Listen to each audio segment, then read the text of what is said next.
if I'm going to live out my purpose with confidence, I have to be able to identify, how do I do me? All right, y'all, welcome back to Practice, the podcast where we fuse research and culture to help you develop the mindsets, the habits, the skills that you need in order to live out your purpose with confidence. I'm your coach, Dr. Rees. And if you are watching this, then you can see that I'm in my car and I'm driving. So this is my first car cast. And the reason why I decided to do car cast is because right now I am on the road a whole lot more than I've been in a really long time. And it is my mission to stay consistent with delivering, one, with creating, and two, with being able to create and get these podcasts out and information out, because this is something that everything that I do, I love, and it gives me life, but it fills me in different ways, in different pockets, and being able to speak and teach and talk in a different manner and create a show that I feel like adds values to the masses of people versus the people that I'm just in front of is something that's really valuable to me. And so what I've done is, because I'm driving right now, to give you a little bit of detail into my life, I've started to serve at a prison. I'm serving actually at two prisons, and one of them is about a 2-hour drive both ways. And I'm making that drive both ways in a day. And I was like, there's no way, like, it doesn't make sense. I don't have a driver. I'm the one doing it. And there's no way that I could sit in a car for 4 hours and not get anything done. So I got my camera. It's posted up here on my car. And if anybody's listening, then you still have the same listening experience, because it's me talking and I'm still looking at the road. And if you're watching, then you get to get a different view. So my hope is that you are still able to get, not even my hope, you are going to get top-notch information. This might even be a better experience, and I might only do car casts. Who knows? Anyways, I just wanted to give some context for those who are watching and trying to figure out, why am I in my car doing this? It's because I want to make sure that I can still do all the things that I committed to. I can still be active. I can still be present. And I can do the things that I need to do and be consistent, ultimately. So what we're talking about today is, I just finished a marathon. I just finished my first whole half marathon. Yes, emphasis on whole half, because half sounds like you didn't really do a lot. And I did. I did a whole lot.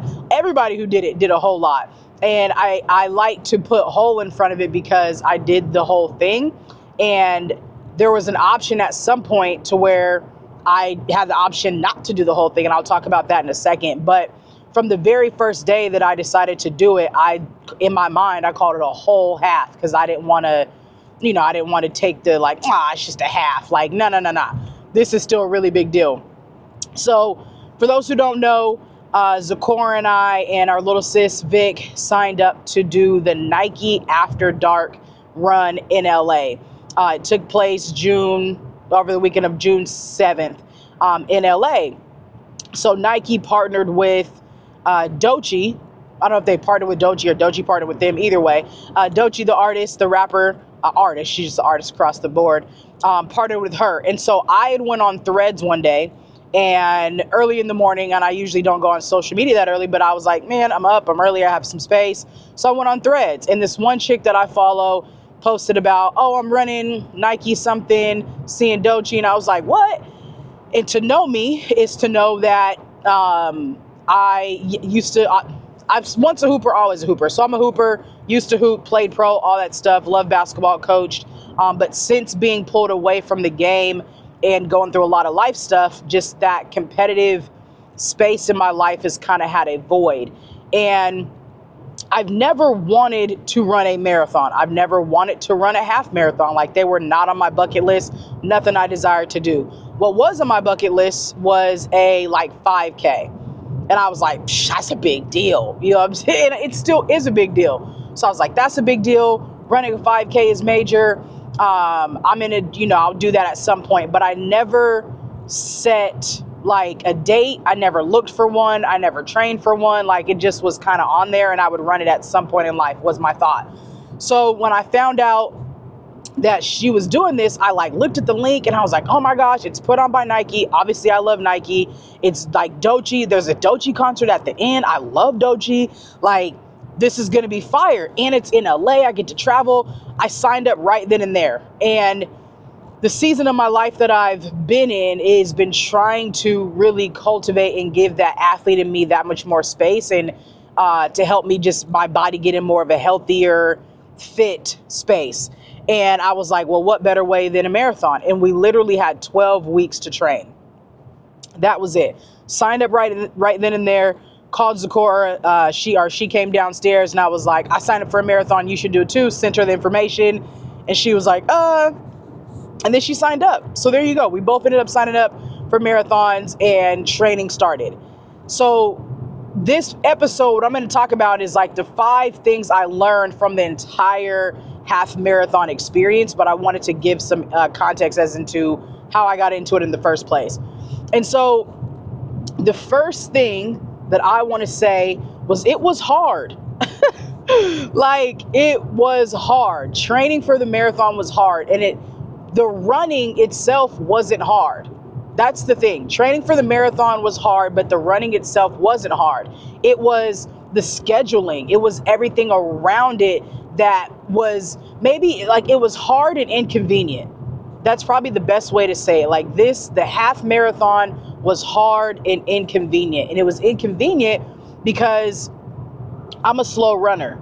And because I'm a slow runner with an older, kind of beat up, post-pro life body, it takes me a long, and your girl has so much more weight on it. Like, my body just takes a longer time to be able to do certain things. And so warming up takes a good 15 minutes. You know what I'm saying? I got to put my Normatec boots on. There's so many different things that I have to do. And so by the time I warm up and then I get to the run and then I cool down, that just takes up a lot of time. And right now in my life, as you can see, I'm doing a car cast. I don't have that much time. And so when I say it was inconvenient, it was really hard to find times to schedule in order to get our long runs in. 1 mile, okay, that's cool because it's only 1 mile. 2 miles is even easier, but 3, it's from 3+ is when it got harder.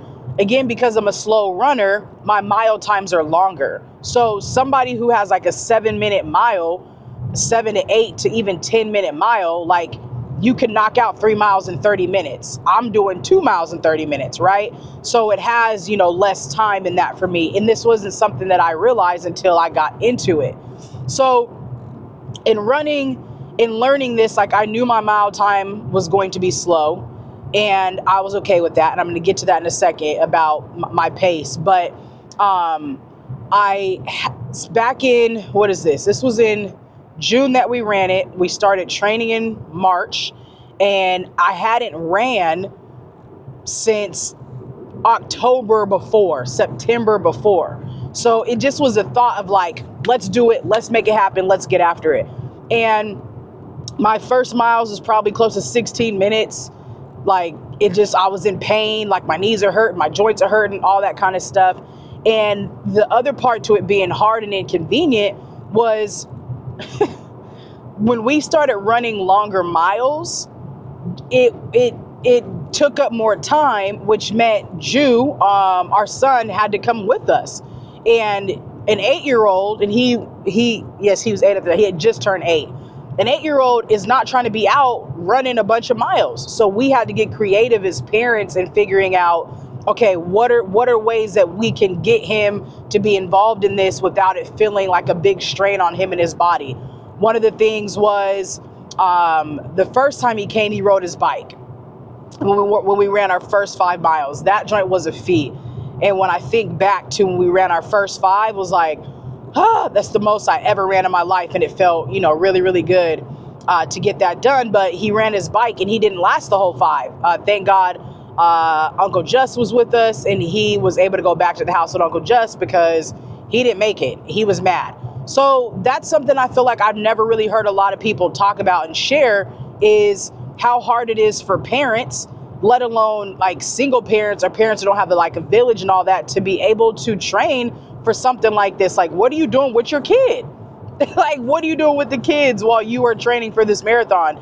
And you can't run in the middle of the day. Why? Because you have a job. So this is what I mean by it being inconvenient. It's just that time frame. And so Once we started running longer and more frequently, he went from his bike to one time he rode his, we ended up getting him an electric scooter. But the unfortunate thing about the electric scooter is the most it went was 5 miles at a time. So again, to train for a half marathon, you have to build up to run 5 miles, 6 miles, 7 miles, 8, 9, 10, right? So on and so forth. And so when he and I went on our 10-mile run, he took his bike.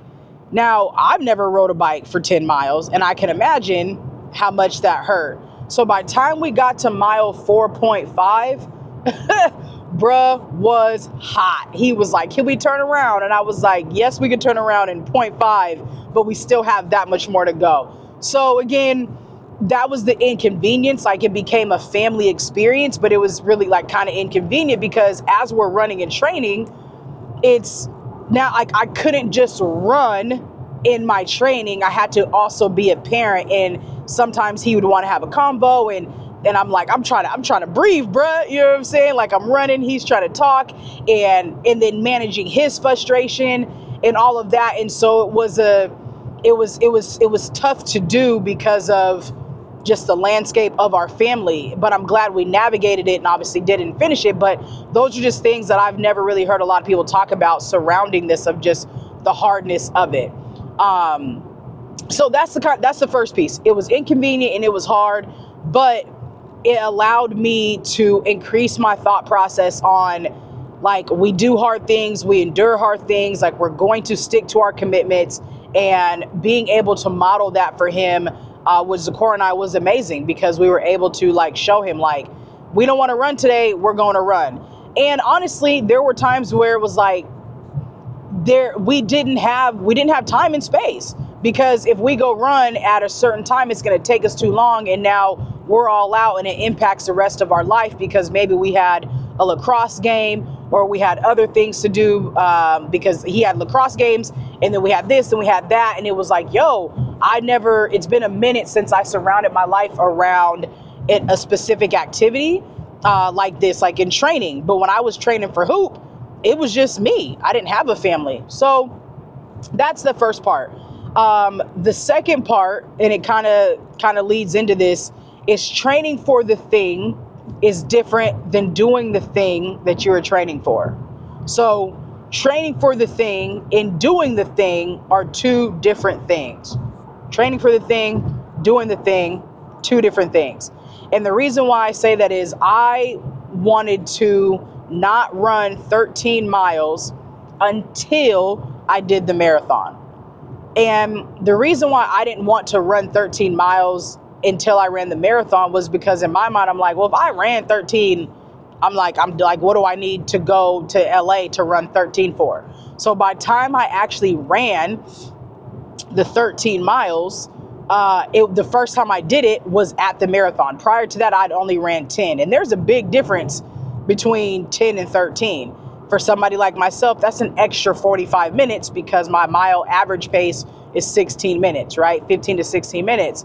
So training for the thing, your thought process is a little bit different. Like the way you're coming into it, you're thinking about, you're thinking about how you're doing what you're doing. Your setup is a little bit different.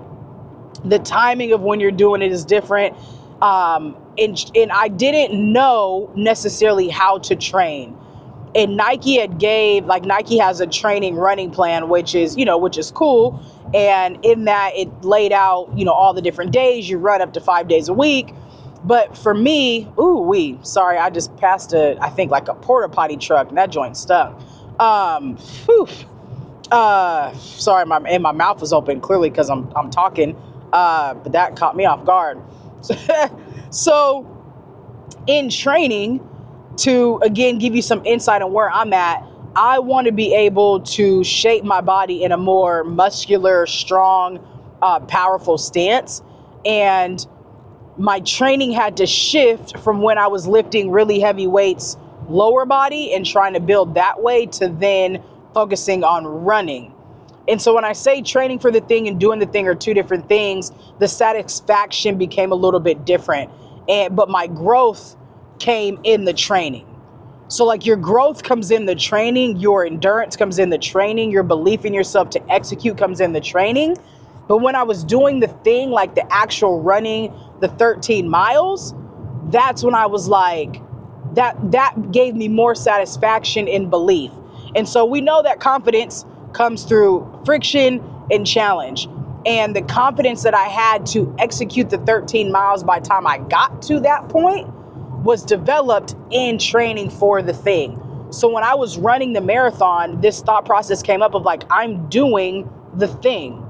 I'm doing the thing that I've been training for. And so I throw that back to you to think about, what are the things that you're training for, right? It may not be a marathon, a whole half marathon, or anything physical. Like you might be training to grow a new skill. Like what area in your life are you seeking to grow and gain and increase your confidence? For me, it was my endurance.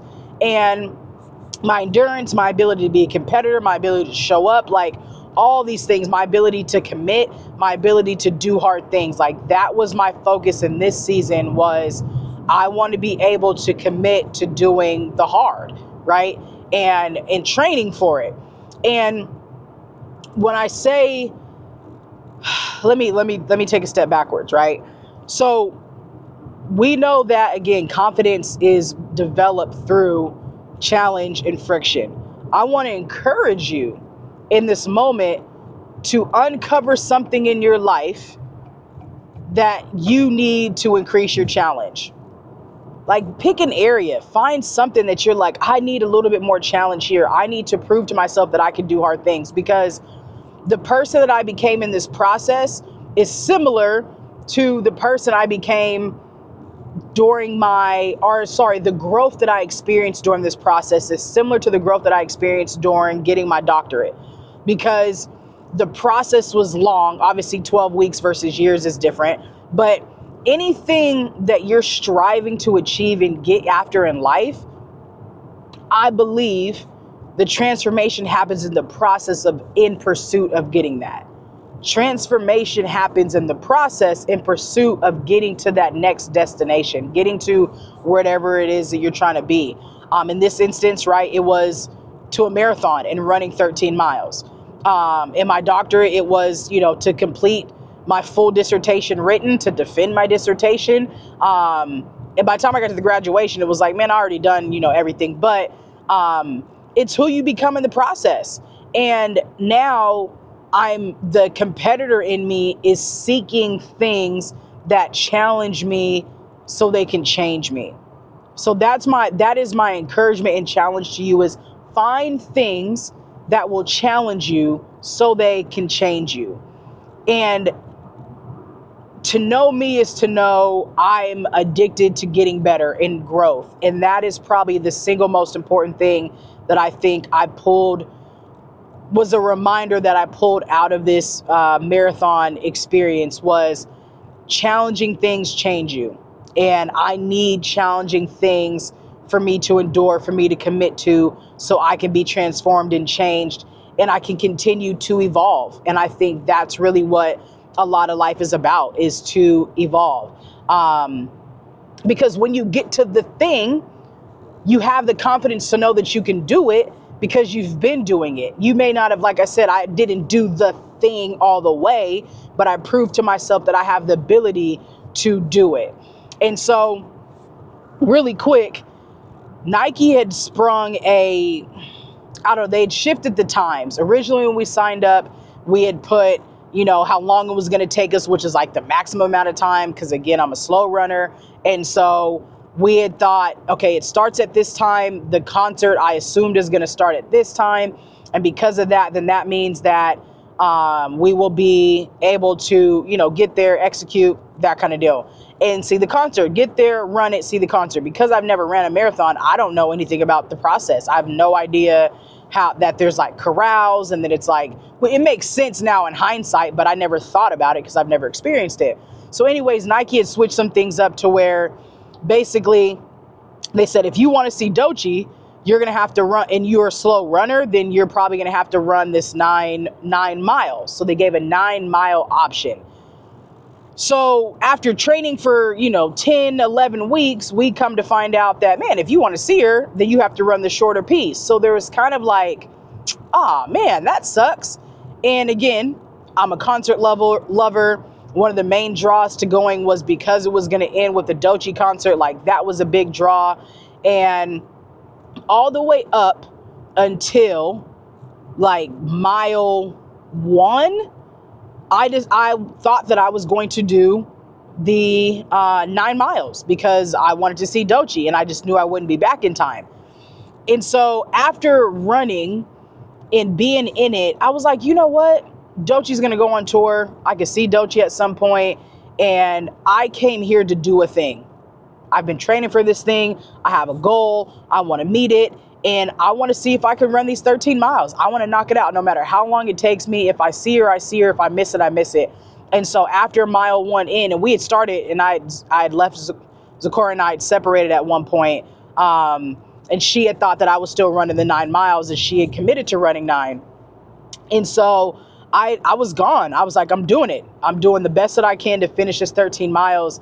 And long story short, I missed Doechii. But even people that finished early, like 2:40 something, they still missed her. Or maybe they saw like one song or something like that. So she was only up there for 30 minutes. So I'm glad that I didn't cut my goal short. Like, I didn't miss my own mark trying to see her, because part of the thought process for me was Doechii is already living her dream. Doechii is already achieving goals. Like, her doing this is a part of her thing, and me putting mine to the side to go see somebody else do theirs, I'm not doing that. And so I say that, one, for story, for insight, but to also maybe challenge you of where are some areas in your life that you feel like you may be cutting yourself short, or making sacrifices in your life to achieve the things that you want to achieve for somebody else who's already doing and living the thing and doing the thing that they want to do.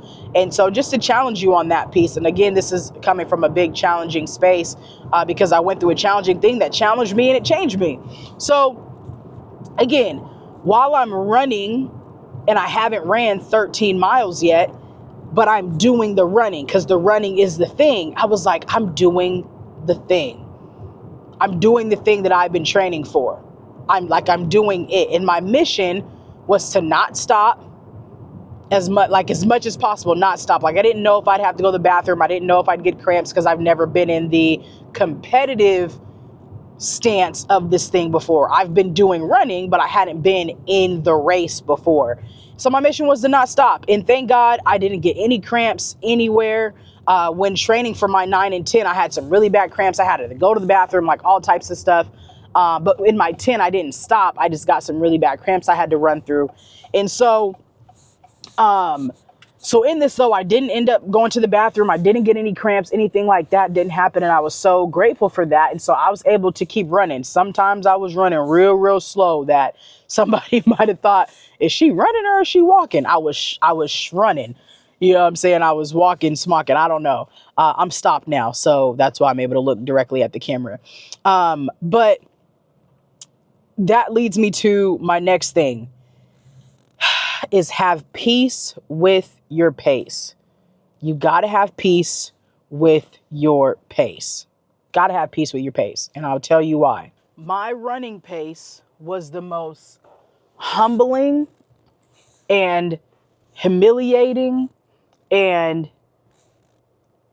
humility-based thing of this entire experience. The reason why I say humbling is not, again, to know the thought process and frameworks and philosophies of you-ish and me in practice. I don't see humbling in the same way that other people do. I don't see it as humbling them like, oh, I did this thing and I didn't do it well, and so I got humbled, so I got put down. No, I don't see humbling in that light. I see humbling as in humility as something that keeps you grounded, because humility comes from the thought of lowness, and it kept me grounded and it kept me centered because of the difficulty and because of how I had to focus. Humility keeps me focused on the main thing, and the main thing was to do the thing. right? The main thing was to be able to run. The main thing was to be able to continuously move my body. The main thing was to be able to persevere. The main thing was to be able to stay committed to something that didn't feel good.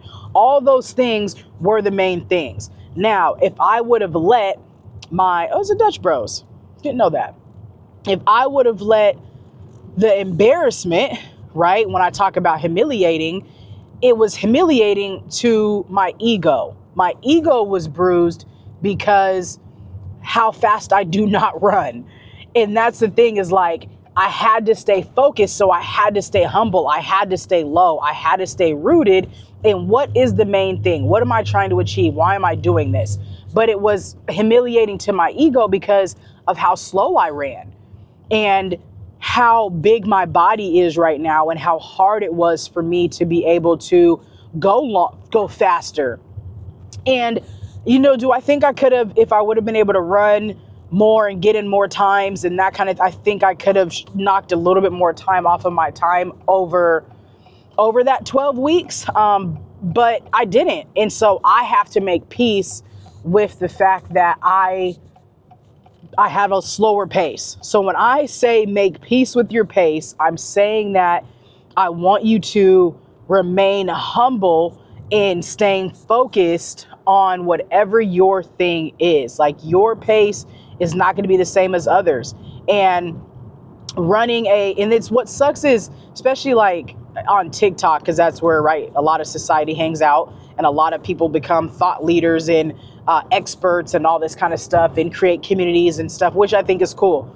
So there's a running community on TikTok and there's a slow runners community on TikTok, which I found inviting and found solace in and was like, that's legit. There's a slow runners community. But then, to be completely transparent and honest with you all, the professional athlete in me does not like that I am a part of the slow runners community. Why? I'm not supposed to be a slow runner, right? So this is where I had to stay rooted and grounded in what am I doing and where am I at and how do I stay consistent? How do I not just say, you know what, F it, I'm not doing this out of shame and embarrassment, or force myself and my body to do something that it risk injury, right? Like, that's not wise either. And so in the slow runners community, I'm still slower than some of the slow runners, which is really funny. When I look at some of these folks, like, they didn't start running they weren't athletes. They weren't like, there are people who were like, I want to start running and just started running. And some of these folks too, this is where comparison can get you caught up. And some of these folks have ran multiple marathons. I'm talking 10 plus. So they've been running for 2 years.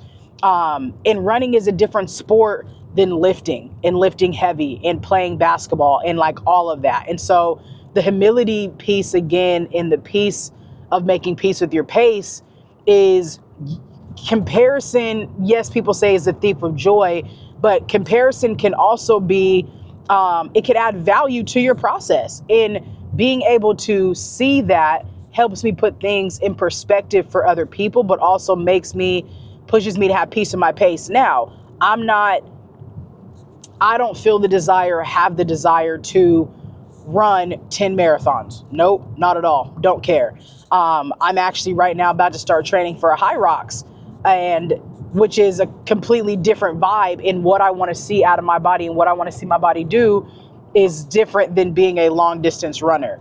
And I say make peace with your pace when it comes to different areas in your life, because you are going to not be as fast as somebody else. You're not going to achieve something as soon as somebody else did. It's going to be slower. But if you're caught up in only shaming what you do, how you do, and why you do it, and all that kind of stuff compared to somebody else's, it's going to eventually become so heavy.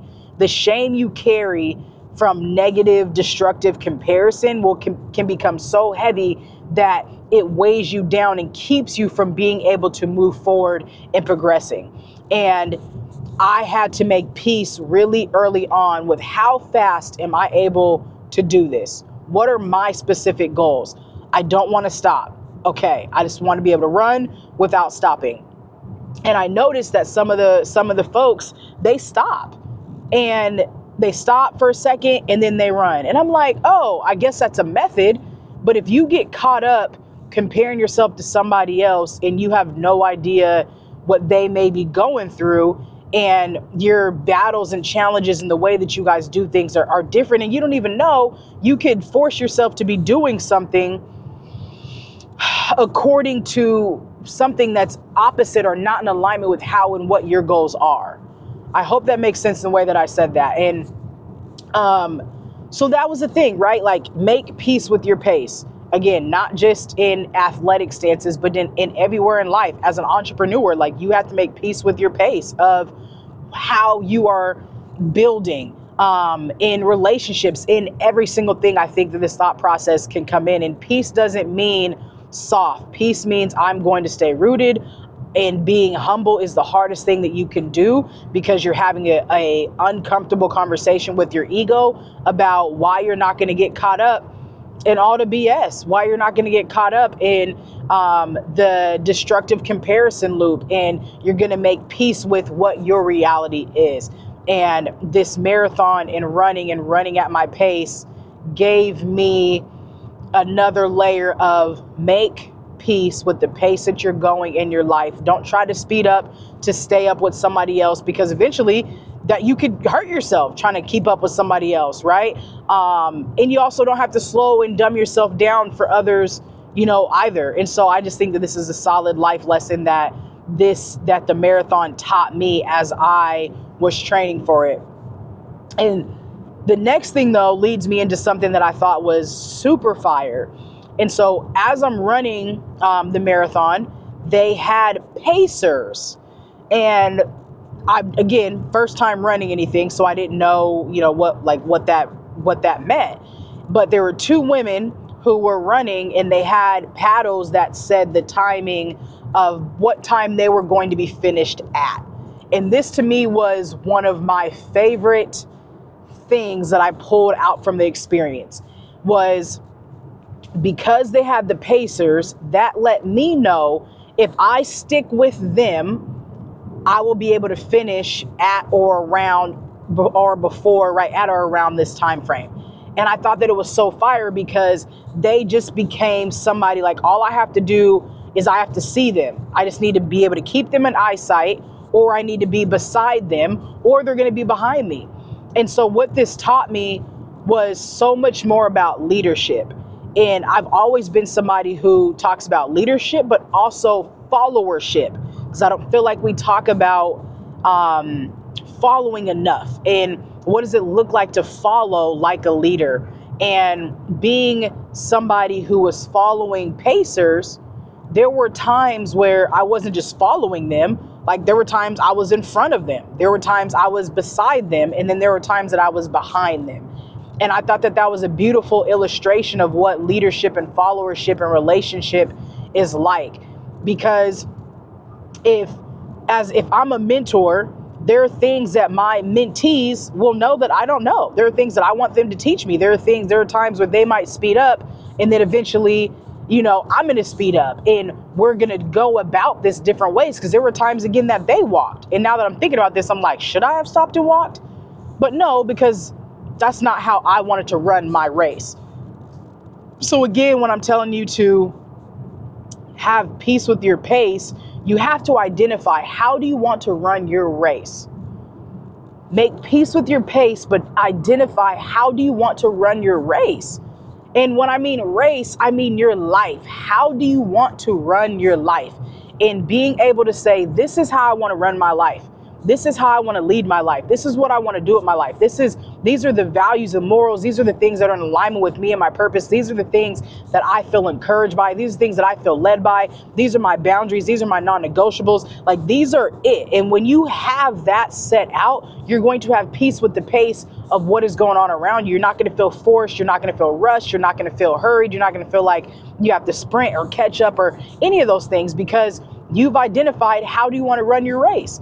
They were okay with walking. I wasn't. I didn't want to walk unless I absolutely felt like I needed to. And I think that those are things, that goes back to having non-negotiables in your life, having boundaries in your life for how do you do you.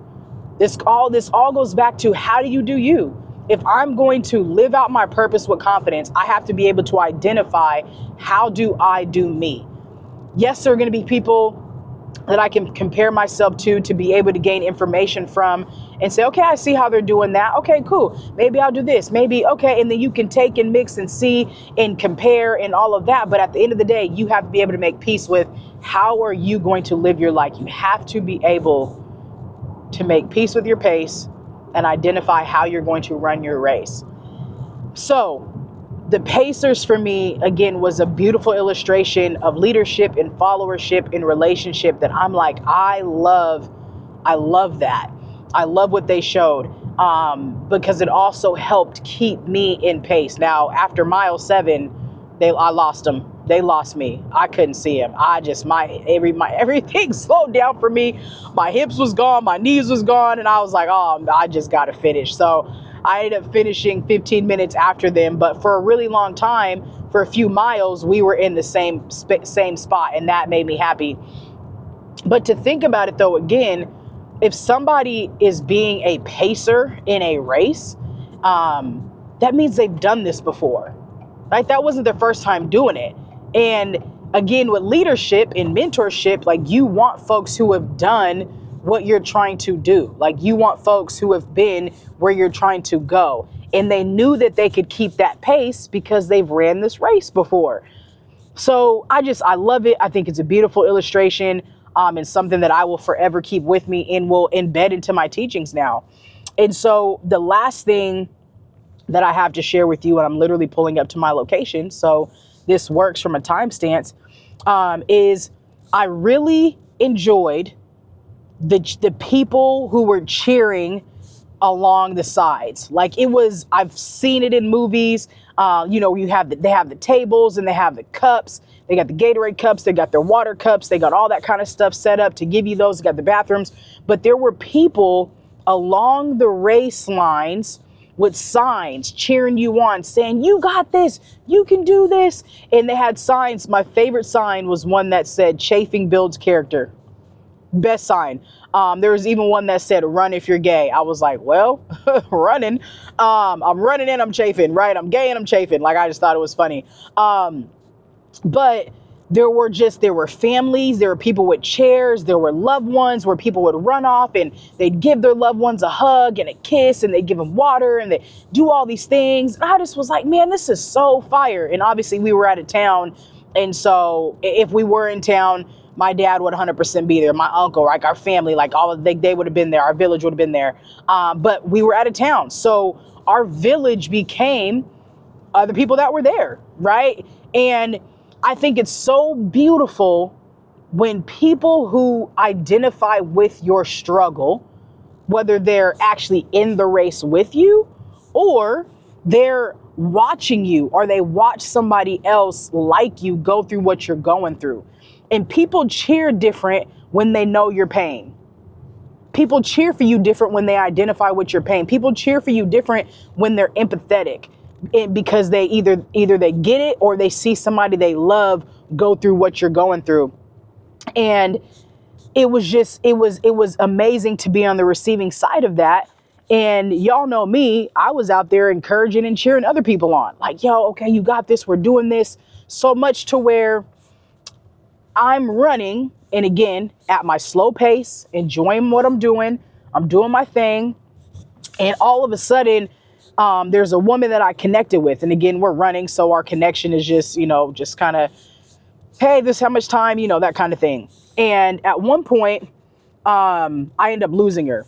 Like, we just, we separate naturally. Like, we didn't come together. We separated naturally. And I end up seeing her again in my last mile. So we ended up naturally running our last mile together. And in running our last mile together, it ended up being super dope because we just did it. Like, we didn't say, hey, let's run this together. We just started running in a way that we were running together. And you can tell, and she was another like kind of mass presenting woman. So it was like, okay, cool. This is dope. Like, we gonna finish this joint out. And I say that to say, cause There are going to be people in your life who follow you, who you follow, you don't always stay up with, but just the energy is matched of like, we're going to do this. We're going to hold each other accountable. We're going to check in on each other. And so I loved the communal aspect of the marathon in that way. I have no idea what that woman's name is. I will probably never see her again. I kind of barely know what she looks like. But she was a taller, older Hispanic woman who had on a, baseball hat and, kind of gave mass vibes. So I was like, cool, we rocking. Let's do this. So we became each other's accountability for the last mile and we're running together. And then after we crossed the finish line, I have a video and I said, what's up? I said, great job to her, way to finish out, whatever. And then after I cross, a couple minutes later, another woman comes up to me and she goes, man, great job. I was trying to keep up with you. And I was like, and in my mind, again, you never know whose pacer you are. So when I say you never know whose pace you are, somebody's always watching. Somebody is in when you're leading right and you're doing what you want to do and you're staying focused on your course and you're staying honed in, you're staying doubled down and you're staying humble in your pursuit. Like, imagine if I would have just allowed myself to drown in the sorrow and shame of being a slow runner. That would have prevented me from being able to run, to just stay focused, to stay tuned in, to stay locked in, to stay encouraged, to stay motivated, to do all those different things and run with the energy that I did. It never dawned on me that I was somebody else's pacer. But again, I don't know what's going on behind me. I'm just focusing on what's in front of me and what's beside me. So when this woman was like, man, shout out to you. I just was trying to keep up with you. I'm like, that's what's up. And not for me, but for me and for you to know, keep running your race. Whatever your race is, keep running because you are being a leader. You are being a model. You are being a mentor. You are encouraging somebody. And we talk about this all the time is resilience and self-efficacy have an aspect of vicarious experience to it. And when somebody else sees you persevere, even without you saying anything, they're going to know that's what you're supposed to do. Somebody else's self-efficacy will grow and develop because they see you persevering. Somebody else will feel like, okay, I gotta move. Because I want to stick up with that person. And it may not be side by side. We never ran side by side. I didn't even feel her around me. You may be moving in life and doing your thing and persevering and progressing and all these different things. And somebody else is behind you, watching you do this. And by you doing that, they're telling themselves, I can do it. Just stay up with them. Just keep eyes on them. Just see how they're moving. Just see how, and man, I'm getting goosebumps and emotional. Not emotional, because I'm always emotional, but goosebumps and excited because this is what I mean by this marathon challenged and changed me. Is it showed me the power of community, like-mindedness, that you can cheer people on who you don't know. I don't have to know anybody to encourage them. And so encourage somebody today. The other thing is to finish my celebration piece, because I went left, got off on that one, is that there were times when you're running that there's nobody there. There's nobody there. Like, there will be blocks where there's a bunch of people. Like Nike had in Apple Beats, like they had DJs, they had dance crews, they had bands, they had all types of stuff in all these different spaces. And there were crowds around cheering. But then there were times where it was silent and there was nobody. There was no extra music. There were no crowds cheering. There were no nothing. And that is what the journey is going to be like sometimes. There are going to be times where you're going to have to progress. You're going to have to persevere. You're going to have to move. You're going to have to stay motivated. And nobody's around to see it. Nobody's around to see you work hard. Nobody's around to see you except for those who are also on the journey with you.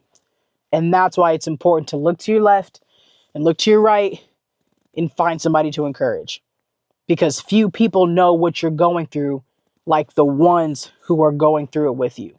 So I got to move on to the next stage of my life, or the next phase, the next space. Right now, I'm about to go encourage some young men, ages 18 through 24, who are in prison.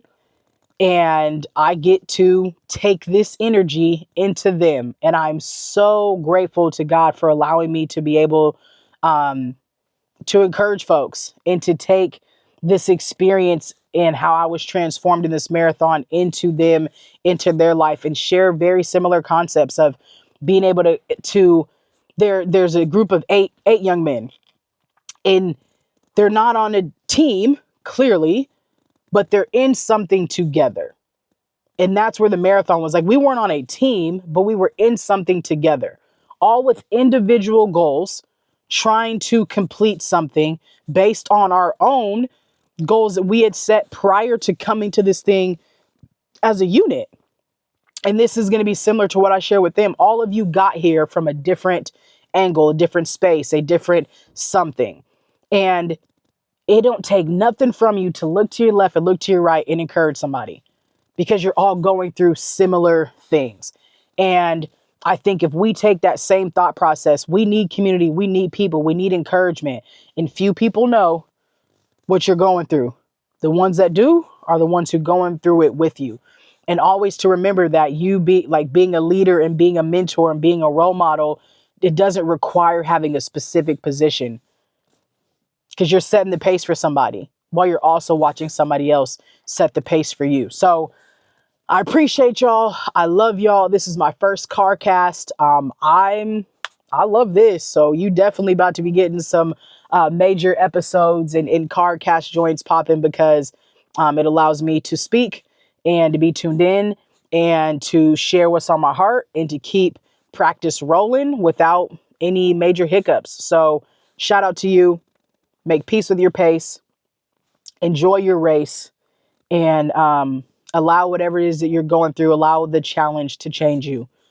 That's it for practice. I'm your host. I'm your coach, Dr. Rees. Until next time, I love you all. Peace.